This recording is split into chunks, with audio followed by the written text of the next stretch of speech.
नमस्ते जी। Welcome back to my channel tech dev Guru. तो आज हम डिस्कस करेंगे पार्ट 2 फॉर क्लोजर्स। मेरी एक बहुत बड़ी रिक्वेस्ट है कि अगर आपने मेरा क्लोजर्स का पार्ट 1 नहीं देखा है तो छोटी सी वीडियो है 10 मिनट की, तो आप उसको जाके पहले देख लो। क्यों? क्योंकि उसमें मैंने डिस्कस किया है कि क्लोजर्स होता क्या है पूरा।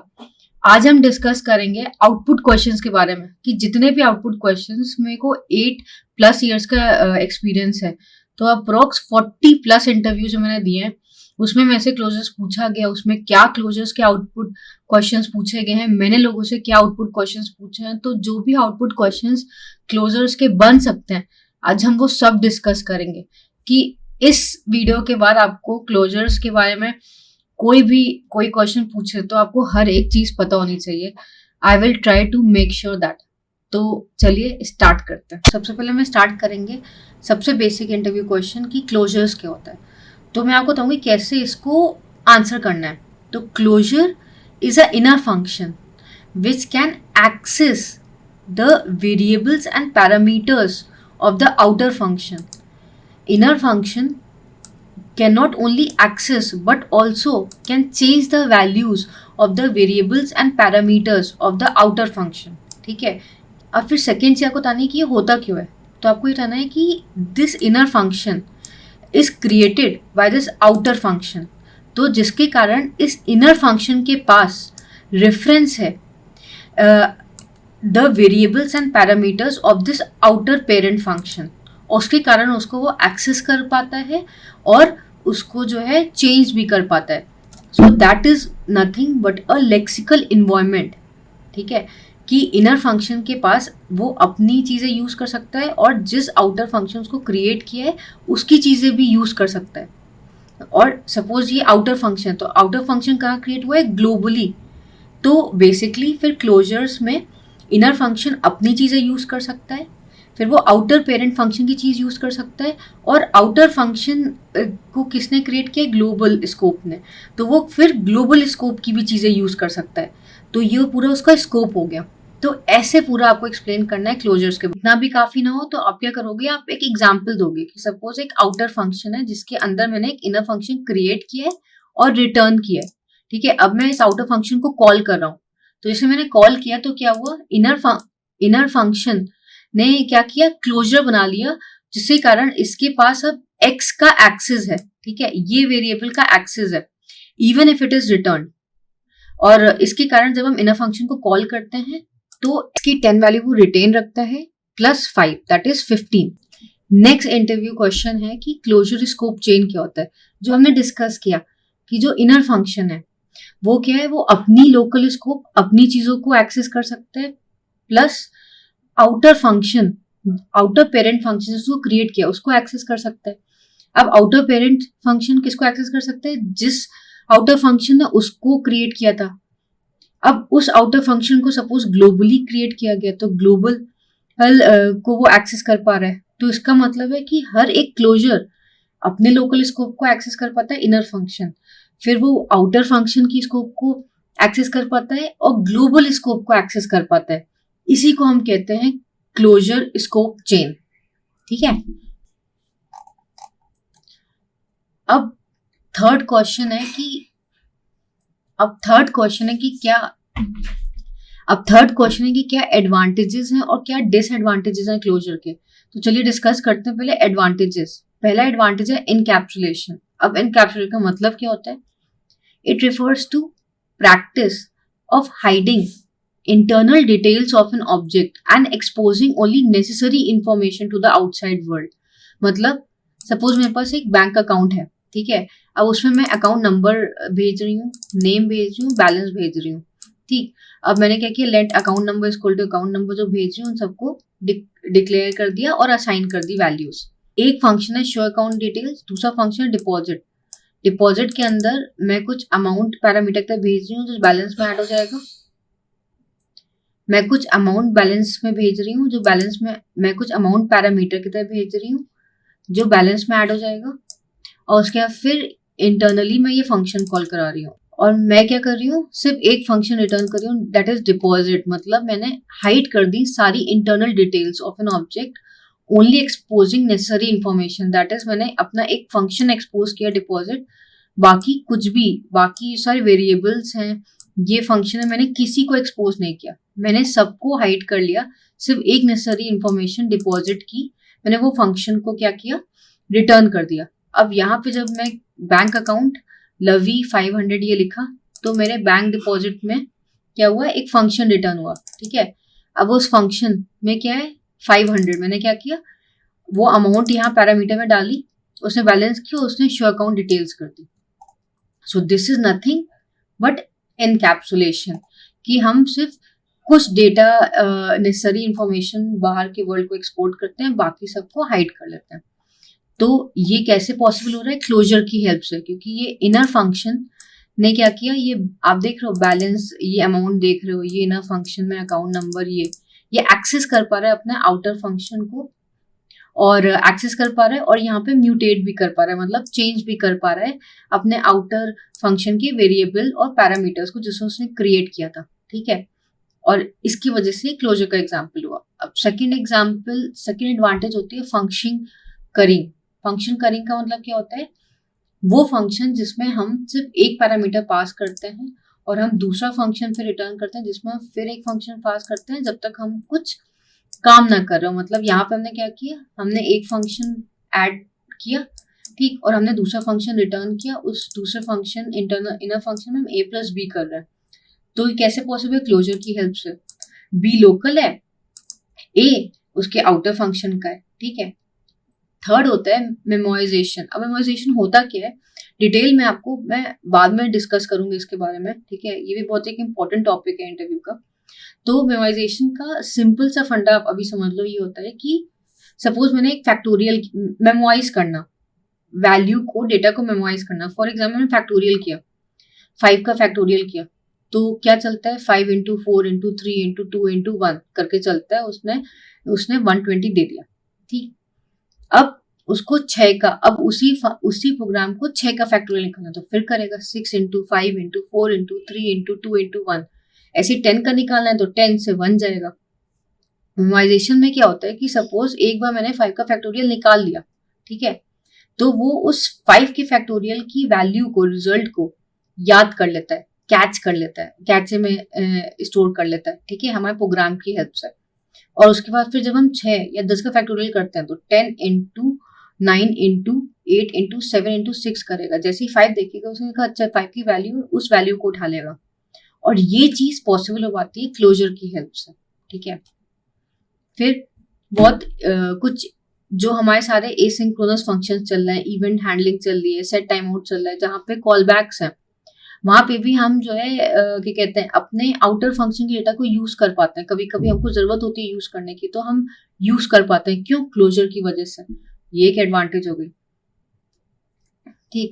अब ये क्या है, फंक्शन एग्जीक्यूटेड, ठीक। अब मेरे को क्या करना है, मेरे को सपोज एक फंक्शन है, अब मेरे को देखना है कि कितने टाइम चला है, तो मैंने क्या किया, मैंने वैल्यू रिटेन कर ली, ठीक है। रिटेन कैसे कर ली, var x is equal to 1 किया, और इसने एक फंक्शन रिटर्न किया जो x प्लस प्लस कर रहा है। ये क्या कर रहा है, ये फंक्शन कुछ नहीं कर रहा है। अब सपोज एक फंक्शन है, उसने क्या किया, उस वैल्यू रिटेन करने के काम में भी आता है। कैसे कि जैसे var x इक्वल टू 1 है, ठीक। अब ये फंक्शन क्या कर रहा है कि जितनी बार मैं फंक्शन कॉल करूंगी तो मेरे को बताएगा कि भाई कितनी बार तुमने ये फंक्शन कॉल किया। तो मैंने एक आउटर फंक्शन बनाया और एक इनर फंक्शन जो मैं रिटर्न कर रही हूँ। आउटर फंक्शन को मैंने इमीडिएटली इन्वोक कर लिया, तो अब फंक्शन एग्जीक्यूटेड में क्या आ गया, इनर फंक्शन रिटर्न हो गया, जिसमें एग्जीक्यूटेड की वैल्यू अभी क्या है 1। जब मैंने फंक्शन एग्जीक्यूटेड रन किया, दैट इज इनर फंक्शन वाला रन किया जो रिटर्न हुआ, तो उसने एग्जीक्यूटेड प्लस प्लस किया। उसके पास क्या था, उसके पास एक्सेस है तो म्यूटेट भी कर सकते, तो उसने एग्जीक्यूटेड में +1 ऐड किया, उसको 2 कर दिया। अब फिर से जब मैंने इसको कॉल किया तो उसने 3 कर दिया, फिर मैंने कॉल किया 4 कर दिया, 5 कर दिया। तो ये है एडवांटेजेस। एडवांटेज इतनी सारी, तो डिसएडवांटेज भी होगी। अब क्लोजर की डिसएडवांटेज क्या है, आप समझना। जब मैंने ये फंक्शन, आप इसी फंक्शन से समझो, ठीक है। जब मैंने फंक्शन एग्जीक्यूटेड चलाया, ठीक, तो अब जब मैंने फंक्शन एग्जीक्यूटेड एक बार चलाया, 2 बार चलाया, ठीक है, अब मैं ये फंक्शन भूल गई, बट तो भी क्लोजर्स एक्टिव रहेगा। क्यों? क्योंकि अगर सपोज मैं भूल गई, मैंने 1000 लाइन की कोड लिखने के, इसको एग्जीक्यूट किया, तो इसको तो रिमेम्बर रहना चाहिए ना कि भाई कितने टाइम एग्जीक्यूट हो चुका था। तो वही है कि closure prevent variables inside the function from being release by the memory. Closure active है, क्या हुआ? ये क्लोजर जो फंक्शन एग्जीक्यूटेड का है वो अपने एक्सेस कर पा रहा है अपने पेरेंट की आउटर फंक्शन को। कैसे? क्योंकि क्लोजर में है, एक क्लोजर फॉर्म किया, क्लोजर तो एक्टिव है, तो इसके कारण जो इसकी जो आउटर फंक्शन है, जो इसकी पूरी मेमोरी है, जो गार्बेज कलेक्ट होनी चाहिए थी, वो गार्बेज कलेक्ट हो ही नहीं पाती। चाहे हम फंक्शन यूज करें ना यूज करें, बट क्लोजर तो एक्टिव है ना। हमने एक बार क्लोजर बना दिया तो वो एक्टिव हो गया, ठीक। अब हम उसको यूज कर रहे हैं नहीं यूज कर रहे हैं, मैंने फंक्शन कहीं नहीं यूज किया, बस फंक्शन बना दिया और फिर नहीं यूज किया, तो वो मेमोरी तो लेगा, क्लोजर को एक्टिव रखेगा, मेमोरी क्या कहते हैं लेगा, तो जिसके कारण हमारी परफॉर्मेंस स्लो हो जाती है। और इसका सोल्यूशन क्या होता है कि अगर आपको यूज नहीं करना, अगर मेरे को ये चीज यूज नहीं करनी है, ठीक है, तो मैं क्या करूं, मैं लोकली ये सारे वेरिएबल्स हटा दूं, तो उससे क्या होगा, ये x प्लस प्लस या लोकली हटा दो, इसके कारण क्लोजर नल हो जाएगा, ठीक है। तो कोशिश करते हैं हम लोकल वेरिएबल को रिमूव करने की, अगर हमको उसको यूज नहीं करना, जिससे कि मेमोरी गार्बेज क्या कहते हैं गार्बेज कलेक्शन हो सके चीजों का, फंक्शंस का, और हमारी परफॉर्मेंस अफेक्ट ना हो। तो ये एक डिसएडवांटेज होता है क्लोजर का, ठीक है। अब नेक्स्ट क्वेश्चन आता है कि क्लोजर और नेस्टेड फंक्शन में क्या डिफरेंस है। नेस्टेड फंक्शन, फंक्शन के अंदर फंक्शन, फंक्शन के अंदर फंक्शन, और क्लोजर क्या है, अब सपोज आप करो फंक्शन ए, फिर फंक्शन बी, फंक्शन सी, कुछ नहीं कर रहे हो, तो क्लोजर तो नल है, कोई भी वेरिएबल नहीं है, तो क्लोजर नल है। और क्लोजर क्या होता है, हर इनर फंक्शन, अगर आउटर फंक्शन में कोई वेरिएबल है कुछ है, तो अपने आउटर फंक्शन के वेरिएबल को यूज कर सकता है, उसके ऊपर को यूज कर सकता है, ठीक है, लेक्सिकल एनवायरनमेंट बना सकता है। तो यही सिंपल सा डिफरेंस होता है क्लोजर और नेस्टेड फंक्शंस। अब नेक्स्ट क्वेश्चन आता है कि कैसे हम स्टेट मेंटेन करते हैं अपनी ये क्लोजर की। कुछ नहीं, जो अभी मैंने बताया आपको वही चीज आपको एक्सप्लेन करनी है कि जो हमारा इनर फंक्शन है, ठीक है, वो एक रेफरेंस कंटेन करता है अपने आउटर पेरेंट फंक्शन के लिए, तो जिसके कारण और वो एक्सेस कर पाता है अपने आउटर फंक्शन को रिटर्न होने के बाद भी। तो रिटर्न होने के बाद भी अगर वो एक्सेस कर पा रहा है तो अपनी स्टेट को मेंटेन कर पा रहा है। जो हम लोग ने, अगर आपको और बताना है तो आप एग्जाम्पल बता सकते हो कि जैसे मैंने यहाँ पे क्या किया, var इज इक्वल टू 1 था, अब मैंने इसको एग्जीक्यूट कर दिया, अब फंक्शन एग्जीक्यूटेड, जो इनर फंक्शन है वो मेरे आउटर फंक्शन की वेरिएबल को एक्सेस कर पा रहा है, मतलब उस स्टेट को मेंटेन कर पा रहा है। मैंने उसकी स्टेट को प्लस प्लस की और 2 कर दिया, अब जब मैंने तीसरी बार कॉल किया तो भी उसकी स्टेट को मेंटेन कर पा रहा है, तो उसी को स्टेट मेंटेन कहते हैं। Explain how closure work with variable scope, same है, वही कॉन्सेप्ट आपको बताना है, तरीके डिफरेंट होते हैं पूछने के, कॉन्सेप्ट सेम है, ठीक है। अब आपसे कोई क्वेश्चन पूछे कि can you provide a practical use of closure, तो आप बहुत सारे एग्जाम्पल दे सकते हो। पहले अगर आपको सपोज कोई काउंटर बनाना हो, या तो जो अभी हमने एग्जाम्पल किया ये फंक्शन वाला, कि मेरे को देखना है कि मेरी एक क्लिक, सपोज एक क्लिक फंक्शन है, वो कितनी बार कॉल हुई है, ठीक है, तो मैं एक क्लोजर में उसको बना दिया। या मेरे को एक काउंटर बनाना है कि मेरा काउंटर चलता रहे, या डिक्रीज होता रहे या चलता रहे, जो भी, तो उसके लिए हमने क्लोजर्स यूज किए। तो ये सारे, कोई भी मेरे को कुछ एसिंक्रोनस फंक्शन करना है, कुछ ऐड करना है एसिंक्रोनस फंक्शन, कोई एसिंक्रोनस फंक्शन करना हो, या कोई इवेंट हैंडलिंग में मेरे को वो जो है अपने पेरेंट का डेटा भी चाहिए हो, तो भी मैं क्लोजर का यूज कर सकती हूँ। तो there are many practical examples of closure, ठीक। अब नेक्स्ट क्वेश्चन आता है कि how closure can be use to control the access to a variable. जो हमने इनकैप्सुलेशन पढ़ा कि जो हमारा बैंक अकाउंट है उसमें हम अकाउंट नंबर, फिर से दिखाती हूँ मैं, उसमें हम अकाउंट नंबर यूज नहीं कर पा रहे, अकाउंट होल्डर नेम, बैलेंस नहीं यूज कर पा रहे, क्यों? क्योंकि हम सिर्फ एक ही फंक्शन रिटर्न कर रहे हैं, बाकी सबको हमने हाइड कर लिया। तो आपको इसमें ये समझाना है कि how can and closure be use to control the access, ठीक। Can you explain the how closure can lead to memory leaks and how can you prevent this. भाई मेमोरी लीक्स जो डिसएडवांटेज ने बताया कि सपोज एक inner function है वो, और हमने आउटर फंक्शन में कोई var a इक्वल टू 1 दिया, तो इनर फंक्शन के पास उस आउटर फंक्शन का एक्सेस है और मैं उस इनर फंक्शन को रिटर्न कर दिया, तो उसके बाद वो इनर फंक्शन चाहे मैं यूज कर रही हूँ नहीं कर रही हूँ, क्लोजर एक्टिव हो गया, और जिसके कारण क्या हुआ, वो मेमोरी उसने ले ली उस फंक्शन ने, और वो गार्बेज कलेक्ट हो नहीं पाया। तो ये इन सब के कारण मेमोरी लीक होती है, परफॉर्मेंस में अंतर पड़ता है। और इसको प्रिवेंट करने के लिए अगर हम यूज नहीं करना चाहते तो ऐसे कोई लोकल वेरिएबल्स हम आउटर उसमें बनाए ना, ठीक है, और क्लोजर को नल रखें। अब है, how can you explain the concept of closure in context of functional programming. ये भी सेम चीज है जिसमें आपको पूरा, क्योंकि फंक्शन है ना, तो आपको पूरा वही समझाना है, इनर फंक्शन आउटर फंक्शन, बस तरीका दूसरा है पूछने का। अब है, बहुत इंटरेस्टिंग क्वेश्चन है, are all functions in JavaScript closure. एक बार आंसर पढ़ने से पहले आप सोचो कि इसका आंसर क्या हो सकता है, तो आप सोचो कि, तो आपको आंसर मिलेगा कि यार हाँ, क्योंकि ग्लोबल हर एक अगर मैं एक फंक्शन को नॉर्मली बनाऊं, फंक्शन xy लिखूं और कंसोल लॉग विंडो लिखूं, ठीक, तो वो एक्सेस कर पा रहा है ना अपनी ग्लोबल चीजों को, मतलब एक ग्लोबल तो स्कोप है उसका बाय नेचुरल। तो हर function in JavaScript is closure, but there is a catch. एक फंक्शन होता है दैट इज जब हम न्यू से डिक्लेयर करते हैं तो वो क्लोजर फॉर्म नहीं करता, और इसका कॉन्सेप्ट क्या है जो मैंने समझाया है आपको, थोड़ा सा अभी मैं और बताऊंगी तो आपको समझ में आएगा। जब हम कोई फंक्शन क्रिएट करते हैं, ठीक है, तो ऑटोमेटिकली एक क्लोजर बनता है, जो कुछ नहीं होता है, आप ये कह लो वो ऑटोमेटिकली एक लेक्सिकल इन्वायरमेंट क्रिएट कर लेता है, ठीक है। अब चाहे वो ग्लोबल वो आपके ग्लोबल हो या आउटर फंक्शन का हो, बट वो लेक्सिकल इन्वायरमेंट क्रिएट कर लेता है, याद है, लेक्सिकल इन्वायरमेंट, ठीक, अपना लेक्सिकल स्कोप। बट जब हम कोई फंक्शन न्यू से बनाते हैं तो ये जो लेक्सिकल इन्वायरमेंट वाली प्रॉपर्टी है, ठीक है, वो नहीं होती है, वो जो है वो आपके आउटर फंक्शन पेरेंट फंक्शन जो क्रिएट किया उसको नहीं रिफर करती है, वो ग्लोबल स्कोप को रिफर करती है, ठीक है। तो वो कुछ इन्वायरमेंट वाली प्रॉपर्टी नहीं होती है, इसकी वजह से जो भी फंक्शन हम न्यू से करते हैं उसमें क्लोजर नहीं होता है, क्योंकि उसका इन्वायरमेंट ही अलग है, वो अपने पेरेंट फंक्शन को नहीं करती है, वो ग्लोबल को करती है, ठीक है, तो वो क्लोजर होता ही नहीं है।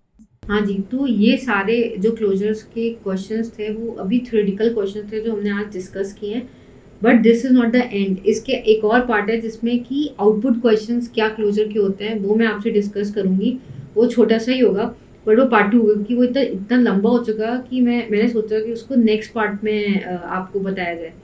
तो yes, this was all about closures. And एक और चीज़ कि मैंने एक गिटहब लिंक क्रिएट किया है सारे इस जेएस इंटरव्यू सीरीज़ के लिए, जिससे कि आप जैसे आज इस बार क्लोजर्स है तो आप वहाँ पे जा सको और आप क्लोजर्स के बारे में ये टेक्स्ट से जो मैं जिससे पढ़ा रही थी वो आप देख सको और प्रैक्टिस कर सको, और जब भी इंटरव्यू में आपको जाना हो तो आप उसको देख के रिवाइज कर सको।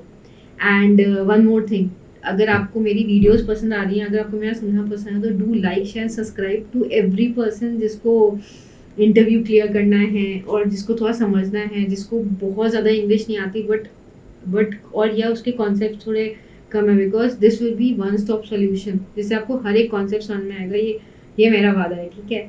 सो yes, do like share and subscribe if you like my content, and till then do whatever you want to do, but keep practicing, क्योंकि प्रैक्टिसिंग से ही इंटरव्यू निकलते हैं, ठीक है। चलते हैं क्लोजर्स के पार्ट 2 में जिसमें मैं आपको आउटपुट क्वेश्चन डिस्कस करूंगी, तो आना जरूर। बाय।